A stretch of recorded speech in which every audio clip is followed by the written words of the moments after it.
নমস্কার দর্শকবৃন্দ। আশা করি আপনারা সবাই ভালো আছেন।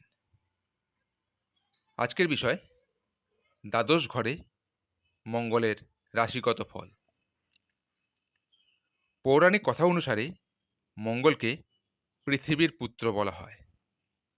এ অসত্য ভাষণকারী ও অধর্মকারীকে দণ্ডিত করে, যার জন্য একে ক্রূর গ্রহ বলা হয়।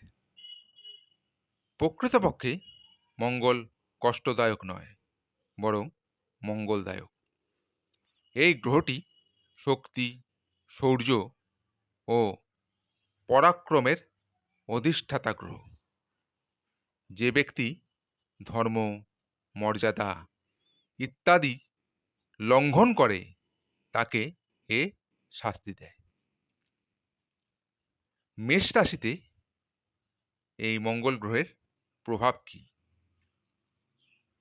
যে জাতকের জন্মকুণ্ডলিতে মঙ্গল মেষ রাশিতে অবস্থান করে সেই জাতক সত্যবাদী, সাহসী, তেজস্বী, ধনী, সম্মানীয় ও হঠাৎ রেগে যায়।